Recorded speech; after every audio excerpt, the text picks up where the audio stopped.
दोस्तों आखिरी 10 दिन बचे हैं और इन 10 दिनों का सही इस्तेमाल कैसे किया जाए ताकि आपका आउटपुट मैक्सिमम हो सके। आप एनआईटी में एडमिशन पक्का कर लो, कट ऑफ क्लियर कर लो एडवांस के लिए। बस आपको जोश और होप बनाए रखनी है। मेरा नाम है आदित्य आर्य और मैंने मेंस एडवांस दोनों क्लियर किए हुए हैं और यहाँ पर मैं आपको सही दिशा दिखाने आया हूँ इस चैनल के थ्रू।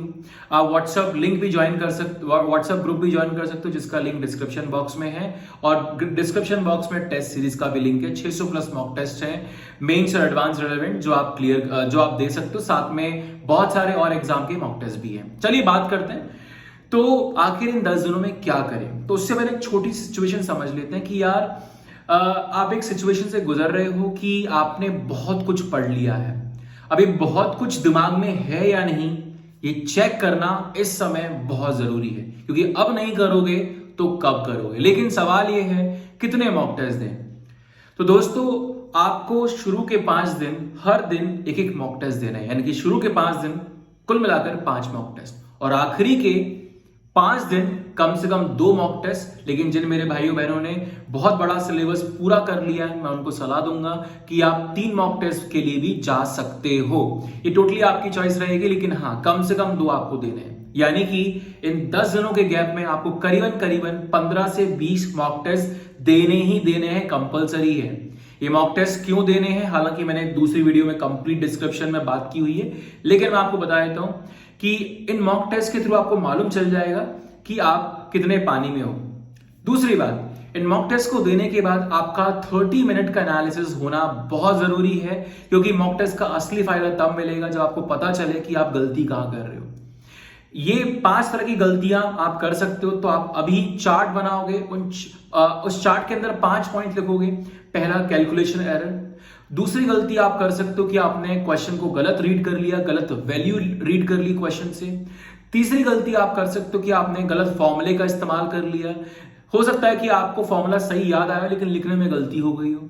चौथी चीज, आपने गलत कॉन्सेप्ट का इस्तेमाल कर लिया हो क्योंकि कॉन्सेप्ट के अंदर एक कंडीशन होती है, कई बार हम वो कंडीशन को दिमाग में ना रखते हुए हम लगा देते हैं बस। पांचवी गलती जो होता है सबसे बड़ा, रायता फैला दिया, जिसका मतलब है कि सब सही किया लेकिन ऑप्शन गलत टिक मार करके आ गए। तो आप चेक करो और हर दिन आप देखोगे एक पर्टिकुलर गलती का ग्राफ बढ़ता चला जा रहा है और उसी पर आपको काम करना है।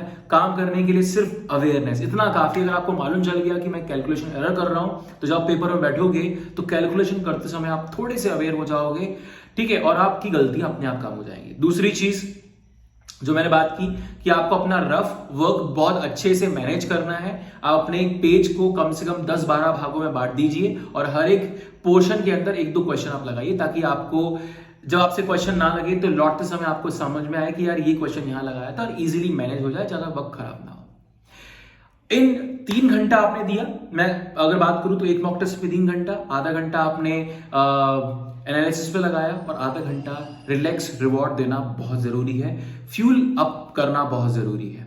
ये हो गए आपके 4 घंटे। अब बचे हुए वक्त में क्या करें।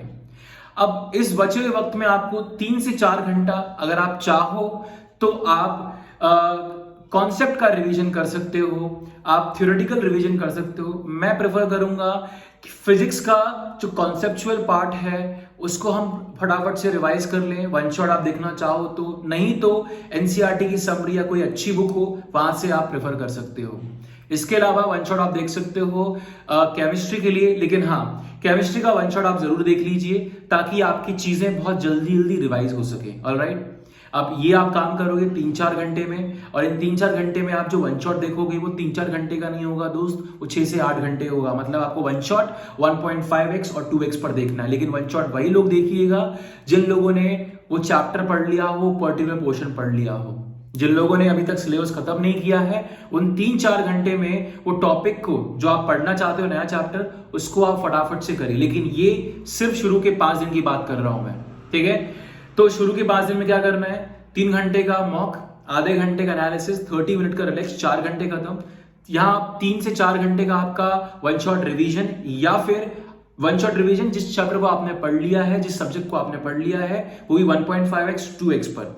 जिन लोगों ने अभी तक वो सिलेबस का बड़ा पोर्शन खत्म नहीं किया है, इन 3-4 घंटे में आप क्या करोगे, इन 3-4 घंटे में आप एक चैप्टर खत्म करोगे। कैसे खत्म करोगे दोस्त, आप वहां एनसीईआरटी, देखो अगर आपने कुछ नहीं किया ना तो कुछ तो कर लो। और ये कुछ कैसे होगा, या तो आप एनसीईआरटी की समरी कर लीजिए जो बेस्ट है, या आपके पास कोई शॉर्ट नोट पड़े हैं तो हम फटाफट आप देख लीजिए और क्वेश्चन लगाना शुरू करो, ठीक है।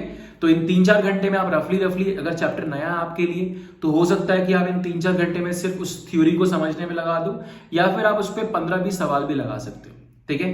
अब आखिरी के देखो, आपने 4 घंटे लगा दिए मॉक के लिए, 4 घंटे आपका रिवीजन में चला गया, कितने हो गए ये 8 घंटे। अभी भी आपके पास 7 घंटे बचते हैं दिन के अंदर, और इन 7 घंटों को आपको लगाना है उस जगह पर जहां आपने पहले वो जो चीज पढ़ ली। आई एम वेरी श्योर कि आप में से बहुत सारे लोगों ने बहुत बड़ा सिलेबस का पोर्शन कवर किया होगा। इन 7 घंटे में सिर्फ और सिर्फ क्वेश्चन प्रैक्टिस आपको करनी है। इन 7 घंटे में दोस्तों आपको तकरीबन 100 सवाल का टारगेट लेकर चलना है, ठीक है। तो अब कौन से सवाल लगाएं, क्या सिर्फ मेंस लगाएं, क्या मॉड्यूल लगाएं, क्या लगाएं आखिरकार। तो मैं आपको सजेस्ट करूंगा गाइस कि आप लोग मेंस और एडवांस का मिक्सचर लगाओगे तो आपके लिए बेनिफिशियल होगा, ठीक है। क्योंकि आप देखोगे कि आपके मॉक्स में स्कोर नहीं आ रहे, क्योंकि बहुत सारे क्वेश्चन एडवांस लेवल पर भी हैं। और आप ये हल्के में नहीं ले सकते हो कि यार पेपर सिंपल ही आएगा, थोड़ा सा एक अपर एज लेके चलेंगे। तो मैं आपको ये नहीं बोल रहा हूं कि आप पूरा ही एडवांस में चले जाओ, लेकिन हाँ 70-30 या 80-20 का रेशियो, यानी कि 100 सवाल में से आप 80 सवाल मेंस लेवल पर पीवाईक्यूज लगाओ और 20 सवाल एडवांस के आप टच करके आप देख सकते हो। इस तरीके से आपको अंदाजा लग जाएगा कि आप कितने पानी में हो और आपकी प्रिपरेशन कितनी है। और इन पीवाईक्यूज की सॉल्विंग से दोस्त आपको मालूम भी चलेगा कि कौन कौन से कॉन्सेप्ट आपके मिसिंग हैं, और आपकी कंप्लीट प्रिपरेशन के जो अंदर जो गैप्स हैं वो फिलअप हो जाएंगे। आई हो आपको समझ में आया। इस वीडियो को आप चाहो तो 2x पर भी देख सकते हो, अगर बहुत फास्ट लग रहा हो तो आप थोड़ा सा रुक रुक कर भी पॉइंट लिख सकते हो, और लग जाओ बस, ठीक है ना। और जब भी आपको लगे कि यार मैं थोड़ा सा भैया 15 घंटे का मतलब है कि नहीं हो पा रहा है, कैसे करें, क्योंकि डेविएशन हो जाता है, तो उन लोगों के लिए आपको बोलूंगा कि जब भी आपको डिमोटिवेशन आए मॉक टेस्ट देना शुरू कर दो। उन लोगों के लिए सिंपल स्ट्रेटजी है, अगर आप अपना टाइम का सही इस्तेमाल नहीं कर पा रहे हो तो फिर आप भर भर के मॉक दो। तो ये हुई पहले 5 दिन की स्ट्रेटजी। आखिरी के 5 दिनों में क्या करें, 2-2 मॉक की अगर बात करूं तो 2-2 मॉक का मतलब है कि मेरे 8 घंटे तो मॉक में चले गए, और आखिरी के 7 घंटे में हम कैसे डिजाइन करेंगे।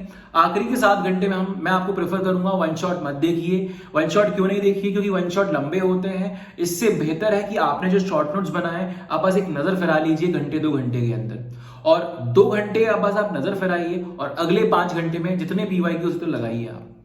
दोस्तों इस तरीके से आप रफली मैं आपको अंदाजा बताता हूं कि आप तकरीबन मैं आपको बात करूं तो पहले 5 दिनों में आपने लगाए 500 सवाल, और आखिरी के 5 दिनों में अगर मैं सिर्फ पीवाईक्यूज की बात करूं तो तकरीबन आप लगा लोगे कुछ 250 सवाल। तो इन 10 दिनों में आप टारगेट लगाओ करीबन 750 से 1000 सवाल का टारगेट आप टच कर लो, प्लस 15 मॉक टेस्ट आपको देने हैं, प्लस जो कुछ भी पढ़ा है उस सब को 2 बार रिवाइज कर लो। पहले 5 दिनों में रिवाइज करना है और फिर अगले 5 दिनों में फिर से रिवाइज करना है। जितना अच्छा आपको कॉन्सेप्ट यहां ध्यान होगा, फॉर्मूले जितने अच्छे यहां ध्यान होंगे, उतना अच्छा आप एग्जीक्यूट भी कर पाओगे। दोस्तों इस वीडियो को यहीं एंड करता हूं मैं। आई होप आपको पूरी स्ट्रेटजी समझ में आई हो, आई होप आपको यूजफुल लगी हो। अपने कमेंट्स, अपने विचार कमेंट बॉक्स में भी डाल सकते हो, और आपको क्या दिक्कत आ रही है आप मुझे बता सकते हो। फ्री मेंटरिंग उपलब्ध है, आप डिस्क्रिप्शन बॉक्स में लिंक क्लिक कीजिए व्हाट्सएप की, आप मुझसे कनेक्ट कीजिए। आपकी प्रॉब्लम को मैं पर्सनलाइज करके आपको मेंटर करूंगा। इसके अलावा डिस्क्रिप्शन बॉक्स में टेस्ट सीरीज की लिंक है जिसमें bit set, IIT JEE mains, advance, MHT CET Maharashtra का जो इंजीनियरिंग एंट्रेंस एग्जाम होता है, कॉमेट के कर्नाटका टेस्ट होता है, मणिपाल, बहुत सारे अलग अलग डिफरेंट एग्जाम्स के पेपर्स है जिसको आप प्रैक्टिस कर सकते हो। दोस्तों मिलते हैं अगली वीडियो के अंदर, पूरे जोश के साथ लग जाइए। कोई भी दिक्कत हो तो याद कर सकते हो आप मुझे through WhatsApp. This is all for the day.